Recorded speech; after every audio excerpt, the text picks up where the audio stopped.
যাব খুজিছো যে আমাৰ বাজেটখনৰ এটা উল্লেখযোগ্য দিশ হৈছে সংকল্প পত্ৰৰ প্ৰতিফলন।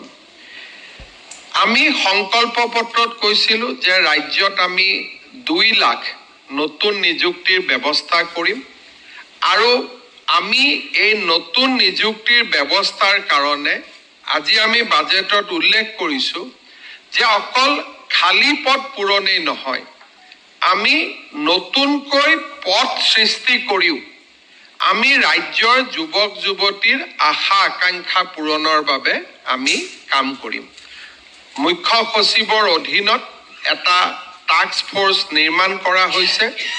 বৰ্তমানলৈকে 1,15,000 নিযুক্তিৰ আমি সংখ্যা পাব পাৰিছো, কিন্তু ইয়াক আমি 2 লাখলৈকে লৈ যাব খুজিছো আৰু তাৰ কাৰণে আজি বাজেটত স্পষ্টভাৱে কোৱা হৈছে যে আমি স্বাস্থ্য, শিক্ষা আৰু আমাৰ ৰাজহ উপাৰ্জনকাৰী বিভাগসমূহত আমি পদ সৃষ্টি কৰি হলেও আমি 2 লাখ নিযুক্তিৰ সংখ্যাত আমি উপনীত হ'ব খুজিছো।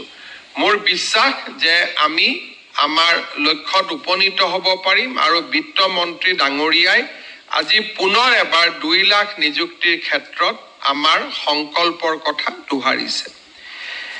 আমি বাজেটত উল্লেখ কৰিছো যে আগষ্ট মাহৰ পৰা আমাৰ ৰাজ্যৰ আটাইবোৰ জন কল্যাণমুখী আঁচনিৰ কাম পুনৰ আৰম্ভ হ'ব।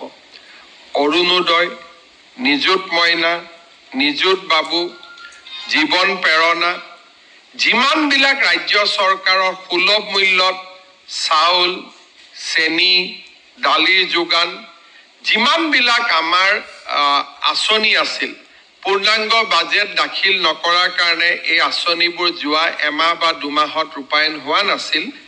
আগষ্ট মাহৰ পৰা এই সকলো আঁচনি ৰূপায়ণৰ আমি আমাৰ প্ৰতিশ্ৰুতি দোহাৰিছো।